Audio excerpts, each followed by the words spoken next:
Jumpa lagi dengan saya, Benny Krispiantoro. Selamat datang di akun YouTube channel Benny Krispiantoro. Di akun YouTube channel Benny Krispiantoro ini kita akan mempelajari tentang bahasa Inggris. Terutama bagi teman-teman yang ingin meningkatkan kemampuan bahasa Inggrisnya, silakan untuk mengunjungi akun YouTube channel Benny Krispiantoro. Sebelum menonton video-video ini, silakan teman-teman bagi yang belum klik subscribe untuk klik subscribe. Ya, subscribe teman-teman akan membantu saya dalam mengembangkan dan menumbuhkan ya video-video saya sehingga saya terus membuat video-video konten-konten pembelajaran bahasa Inggris baik dalam listening, speaking, reading dan writing maupun bahasa Inggris kompetensi yang lainnya. Baik teman-teman, pada pertemuan kali ini kita akan membahas tentang things you learn in business. Ya, ini sangat penting sekali. Kenapa teman-teman? Karena bahasa Inggris juga ada bahasa Inggris bisnis, ya, atau business English. Di business English ini kita harus mengetahui kosakata-kosakata yang digunakan dalam dunia bisnis. Dan ini adalah pengantar pertama yang berkaitan dengan hal-hal yang kita pelajari dalam dunia bisnis.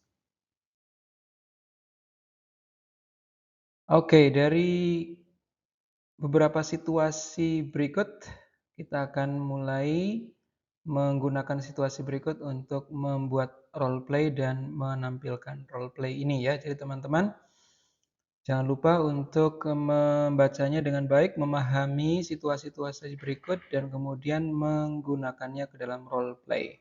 Sehingga teman-teman bisa mengembangkan dan meningkatkan kemampuan terutama di speaking ya dan writing teman-teman dalam berbahasa Inggris. Situasi yang pertama adalah you are attending one of your colleagues' birthday. He or she went to the same university with you but started working in a different company. He or she invited you as well as his or her co-workers. Since you don't work at the same place, you rarely know other people in the party. Therefore, to get to know them, you have to start casual conversations with people there. That is the first situation. The second situation, you just moved to a big city because you're accepted in your dream university. The environment is quite new and different for you because you are from a suburb.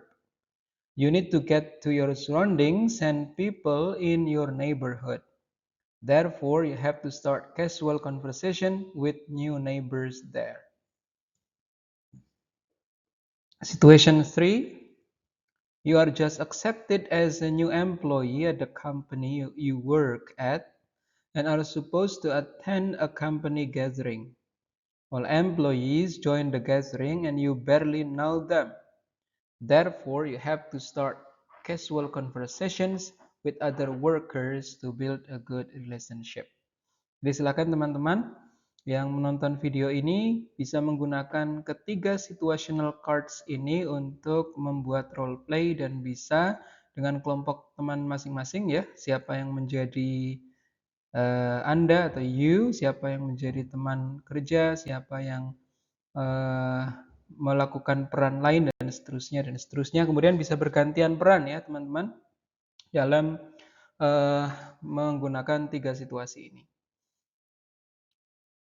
Oke, yang berikutnya adalah contoh ya teman-teman. Ini contoh pembuatan dialog untuk role play pada situasi yang pertama.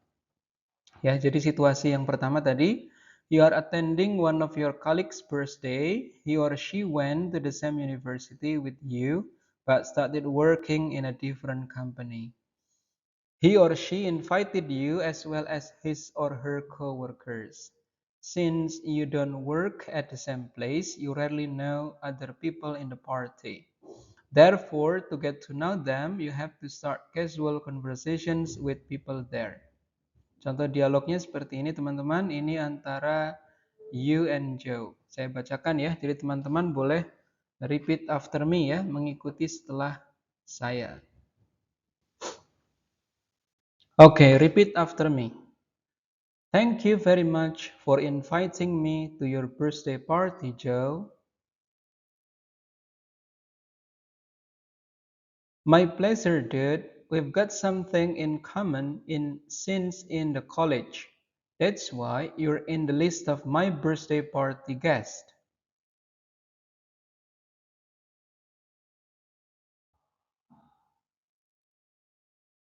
That's awesome. Happy birthday, Joe. Wish you all the best. By the way, who is the woman over there? The one wearing a blue t-shirt and jeans. She's so pretty.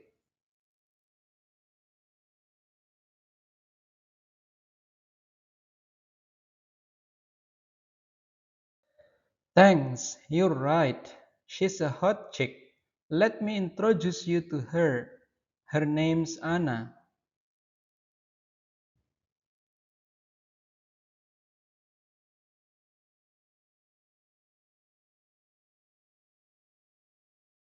Hi, come on. You've got to be kidding.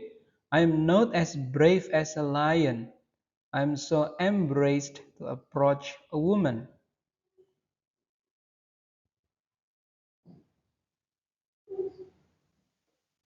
Count on me. Ya, itu adalah contoh dari dialog untuk situasi yang pertama ya. Jadi teman-teman bisa membuatnya lebih menarik lagi, lebih elaboratif lagi, lebih kreatif lagi ya teman-teman. Sehingga bisa memvariasikan ya, terutama di ungkapan untuk bertanya, kemudian pemerannya ya, tidak harus dua orang ya, tapi bisa lebih dari dua orang. Kemudian yang berikutnya adalah things in an office ya. Jadi benda-benda apa saja yang ada di kantor teman-teman. Oke, saya akan memperkenalkan kosakata yang berkaitan dengan benda-benda yang ada di kantor. Kita lihat yang nomor satu teman-teman. Nomor satu yang ada di dinding itu ada wall planner. Kemudian yang nomor dua ada water cooler. Nomor tiga ada in tray or in box ya, tempat untuk menaruh kertas ya teman-teman. Kemudian yang nomor empat itu ada out tray ya, out box ya, tempat untuk mengeluarkan kertas atau kertas yang sudah digunakan ditaruh di out tray or out box. Selanjutnya yang nomor 5 teman-teman ada flatbed scanner. Ya, jadi ini untuk menyeken ya file-file yang ada di kantor kita ya. Kemudian yang nomor 6 calculator. Teman-teman pasti familiar ya dengan kalkulator atau bahasa Inggrisnya calculator. Printer number 7, number 8 desk ya meja nomor 8, hard copy or print out nomor 9, nomor 10-nya ada waste paper basket or waste basket ya, nomor 10 itu yang di bawah meja teman-teman. Itu tempat sampah. Tapi khusus tempat sampah kertas ya. Kemudian ada pen holder nomor 11. Kemudian ada calendar nomor 13 ada desk lamp. Nomor 14 teman-teman yang di dinding ada notice board or bulletin board. Nomor 15 ada workstation or PC. Ya, jadi PC atau private computer itu bisa juga dinamakan dengan workstation. Kemudian nomor 16 ada mouse mat. Ya, mouse bisa juga disebut dengan mousepad. Kemudian ada swivel chair, ya, kursi swivel ya, kursi yang bisa digerakkan. Kemudian ada caster nomor 18 teman-teman, caster itu roda yang ada di kursi swivel.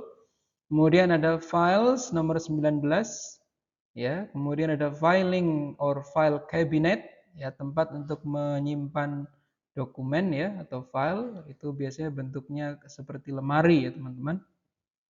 Kemudian ada partition number 21 ya, partition atau partisi dalam bahasa Indonesia.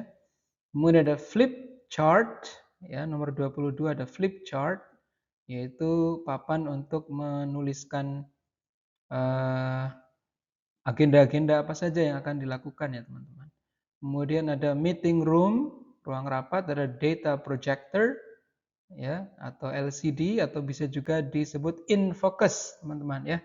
Jadi projector or LCD Bisa juga disebut dengan in focus. Kemudian ada laptop, dan yang terakhir adalah photocopier. Itu teman-teman, jadi bisa menggunakan kosakata ini ketika teman-teman menuliskan deskripsi tentang ruangan di kantor atau dalam percakapan teman-teman berkaitan dengan things in an office. Selanjutnya adalah general departments in an organization of a company. Ya, jadi di perusahaan atau di kantor itu ada beberapa istilah yang berkaitan dengan struktur organisasi. Ya, dan setiap perusahaan atau kantor memiliki struktur organisasi masing-masing, teman-teman. Jadi ini yang umum saja ya.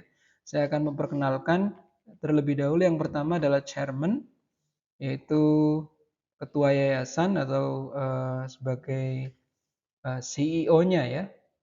Kemudian ada managing director, di bawah managing director ada financial director, marketing director, production director, and personnel officer. Ya, atau HRD ya. HRD kan Human Resource Development, berkaitan dengan personil atau personalia. Kemudian di bawahnya financial director ada chief accountant, marketing director juga membawahi sales manager, public relations manager, and advertising manager. Kemudian di production director ada works or factory manager, ada purchasing manager. Ya, dari kata purchase kan pembelian, teman-teman. Ya, sinonim dari kata buy. Ya, kemudian ada personnel officer dan staff-staffnya.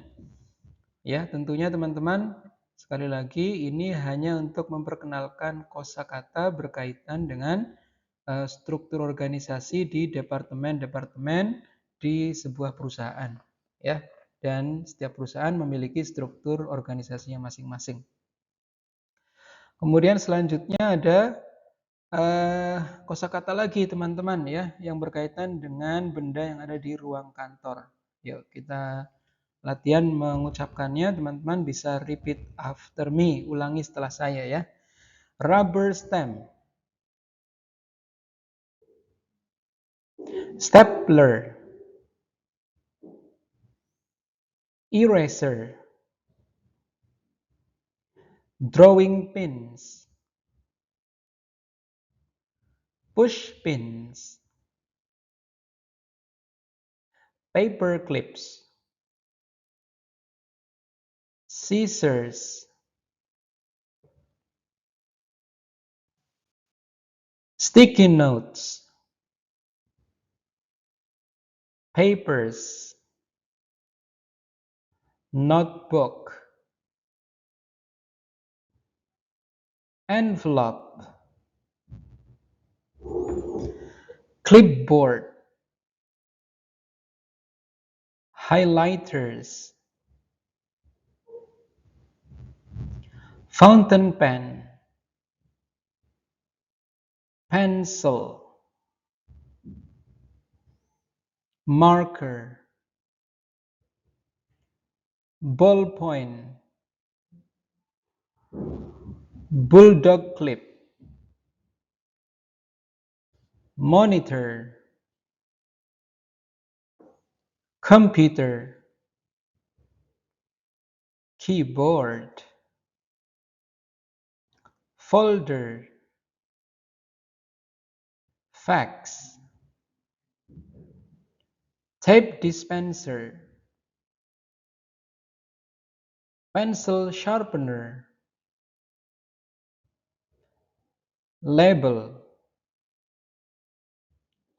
calculator,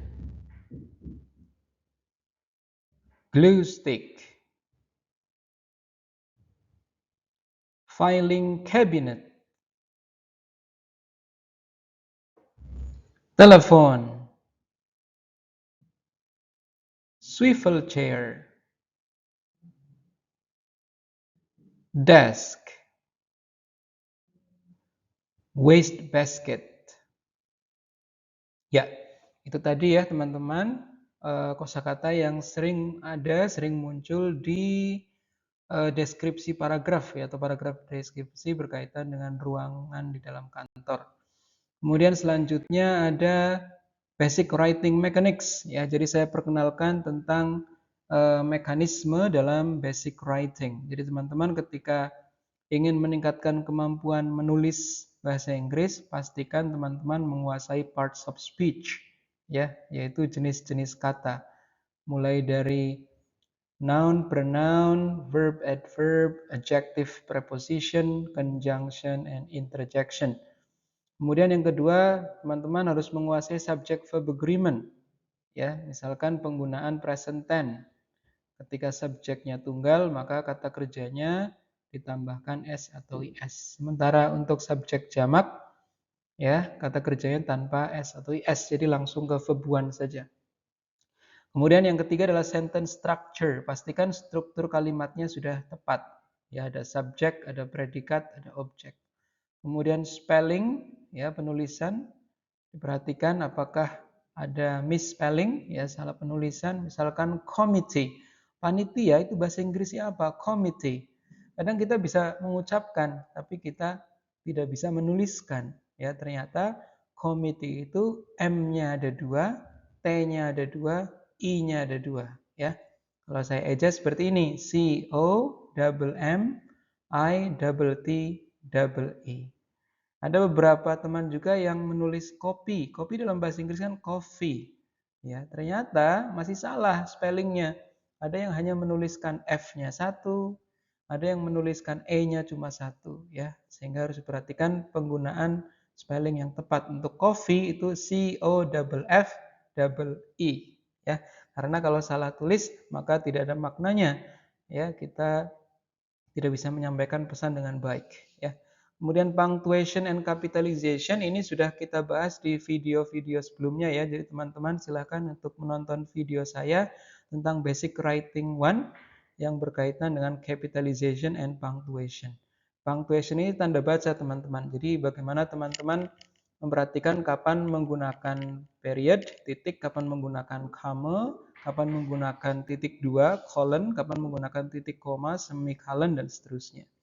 Kemudian capitalization itu berkaitan dengan huruf besar, huruf kecil. Ya, di awal kalimat kita harus menulis ya sebuah kata yang diawali dengan huruf besar. Bagaimana dengan kata yang setelah titik 2? Ya, itu ada di video saya sebelumnya, teman-teman silakan untuk menonton dan memberikan komentar ya, pertanyaan terkait dengan punctuation dan capitalization.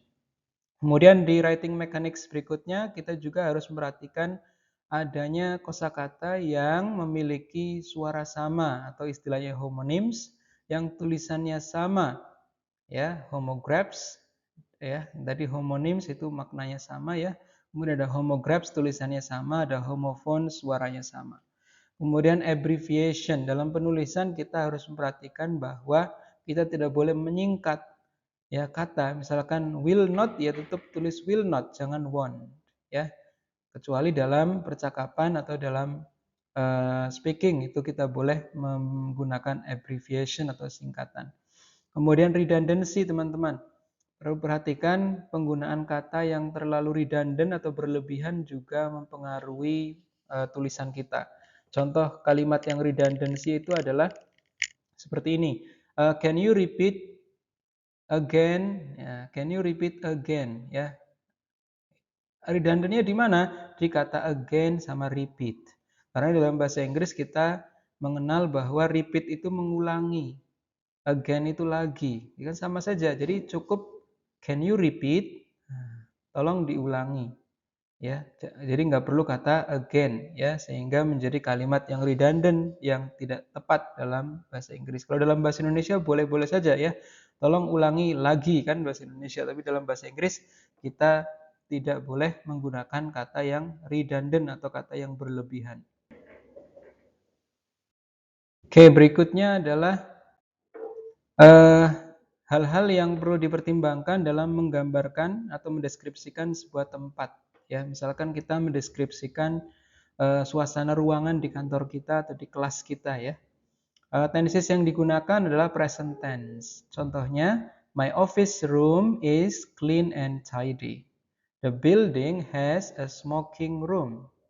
Kemudian kosakatanya kita harus memperbanyak menggunakan adjectives atau kata sifat dengan tujuan untuk memberikan gambaran melalui tulisan.